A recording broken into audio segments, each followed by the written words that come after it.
150 years ago, Surrey County lost not one, but two of its most famous residents. Chang and Eng Bunker were twins. Just now, we jumped into the wild, shocking story of Eng and Chang Bunker, the first Siamese twins.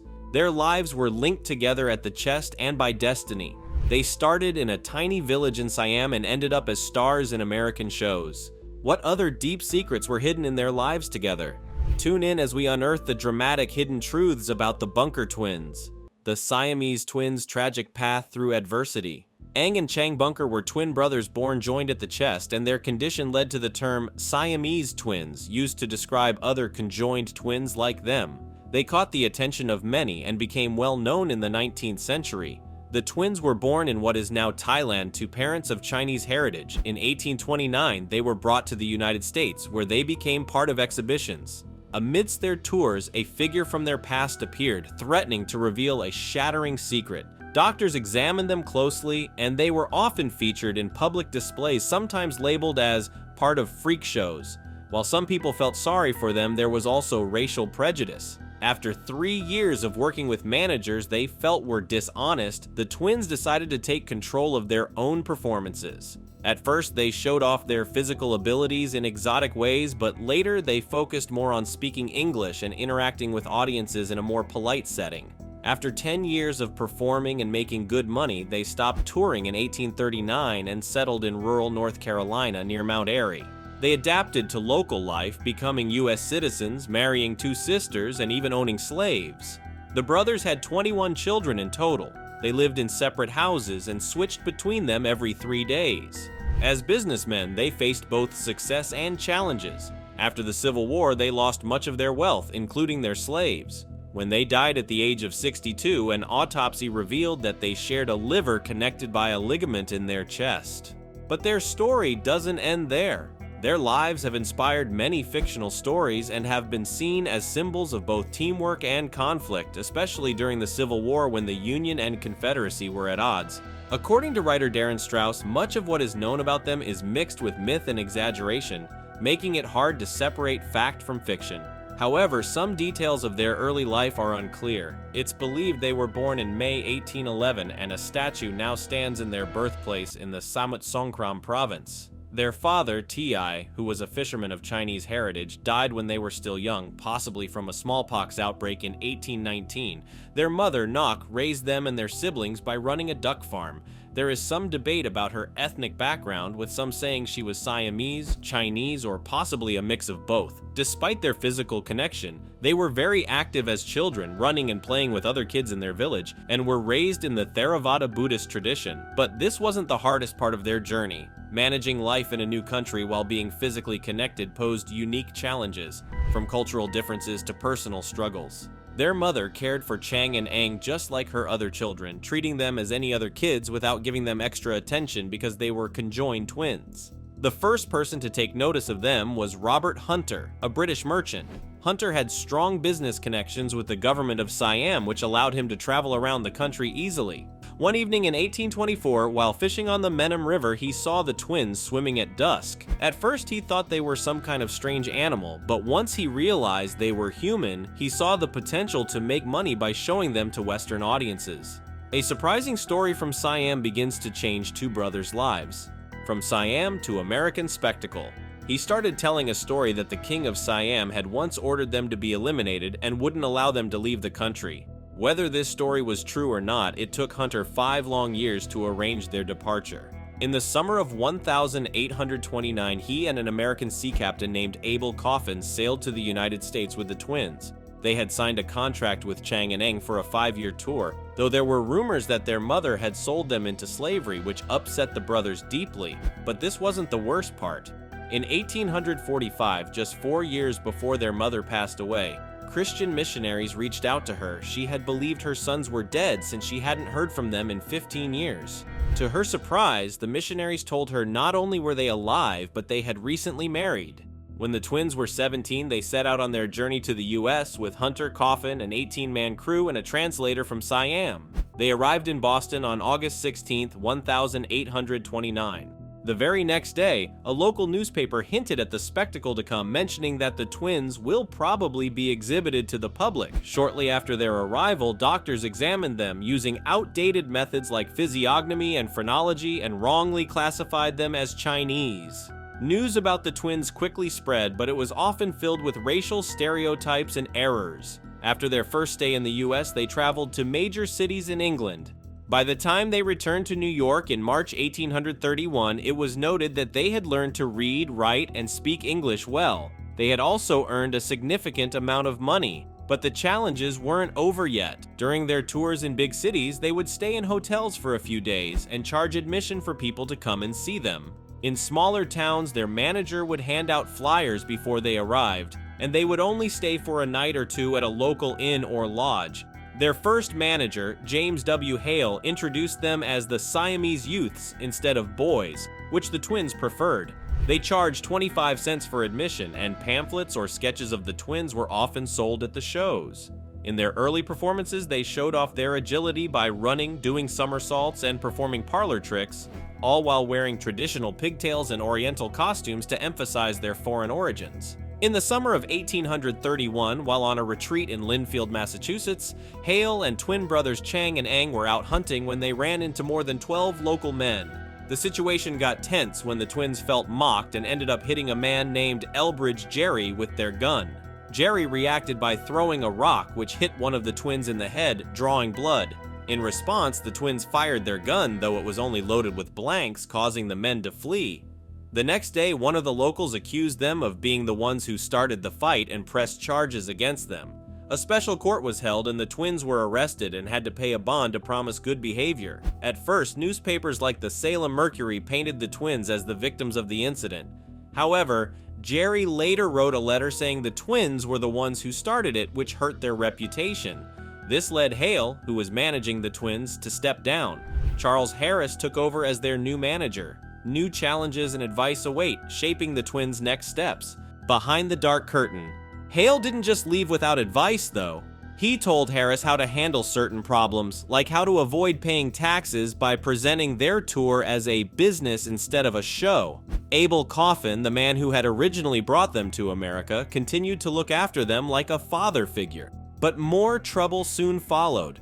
During a show in Alabama, a doctor insisted on examining them closely, something they had refused for years. When they declined, the doctor accused them of being fakes, causing an uproar in the audience. People started throwing things, and they had to run for safety. They even had to pay another bond for disturbing the peace.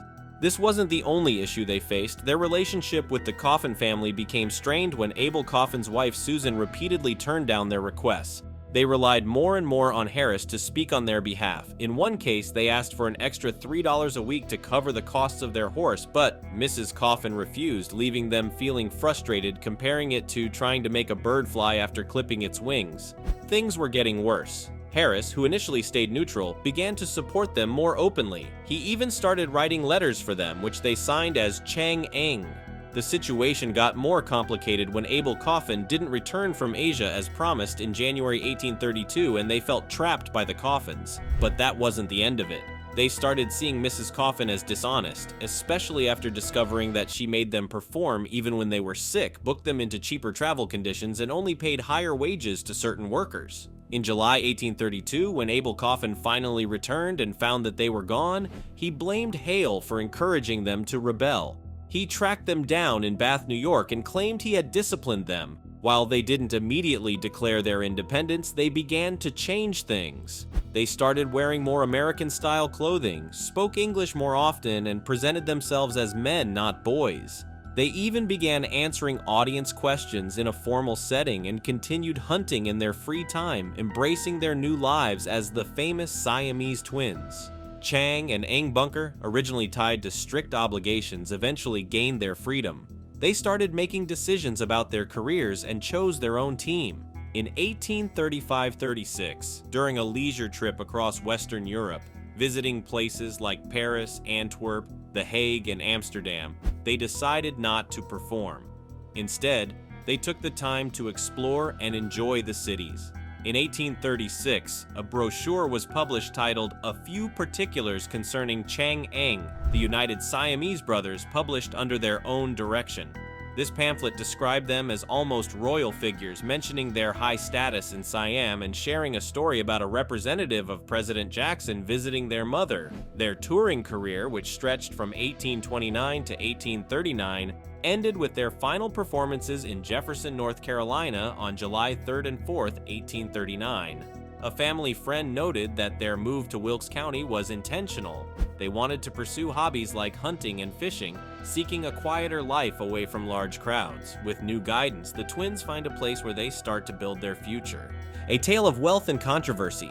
They made friends with important local figures such as Doctors James Calloway and Robert C. Martin, Sheriff Abner Carmichael, and James W. Gwynn Jr., the Superior Court Clerk. Interestingly, their former manager, Charles Harris, also moved there and became the postmaster. In the same month, they became U.S. citizens, even though the law generally allowed only free white persons to become citizens. Local attitudes, however, were more flexible at the time.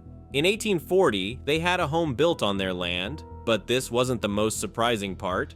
What came next was quite unexpected. They started buying food from nearby slaveholders and traded goods with their neighbors. They even hired housekeepers and purchased slaves, the first one being a woman named Aunt Grace Gates. By the early 1840s, their home had become one of the most valuable in the county, worth about $1,000, showing the wealth they had built from their years of touring. With their lives now comfortable and settled, they decided to retire from public performances. Happy with their life in Trap Hill, they were strong supporters of the Whig Party. Newspapers like the Carolina Watchman called them content as lords, and in 1840, the Tennessee Mirror reported their plans to marry.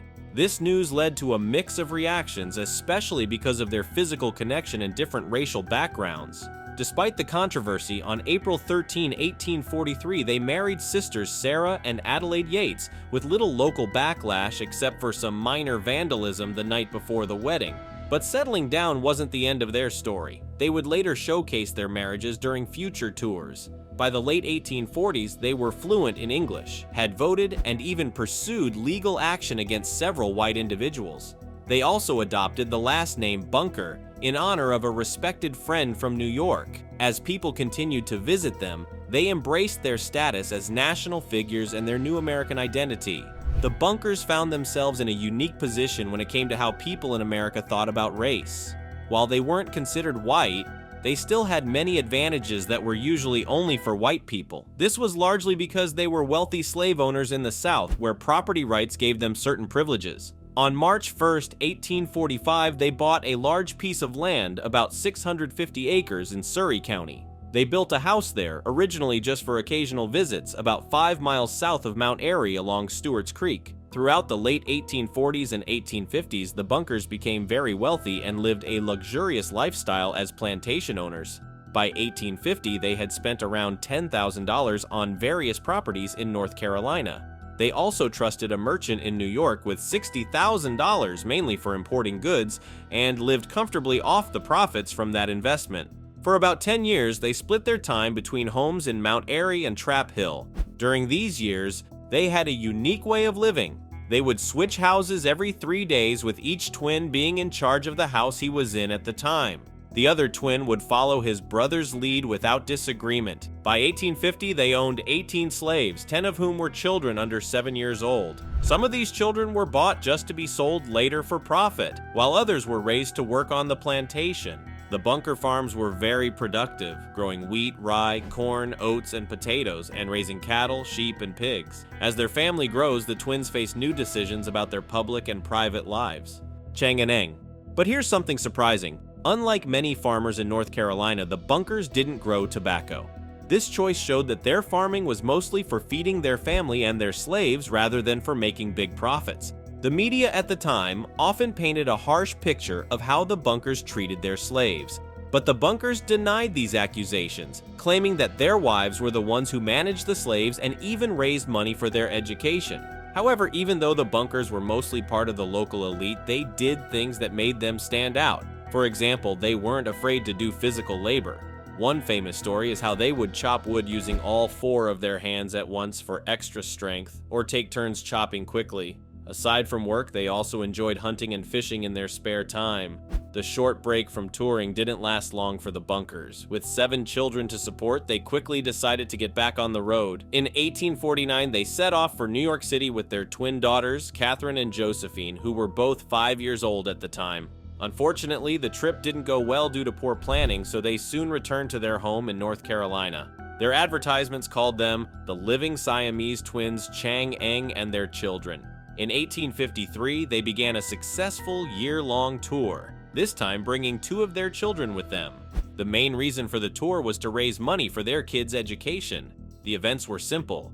Chang, Eng, and their children would sit with the audience and have conversations.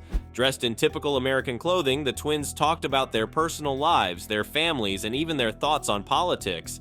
They gave off the impression of a respectable Southern family if it weren't for the unusual fact that they were sharing so much of their private lives with the public.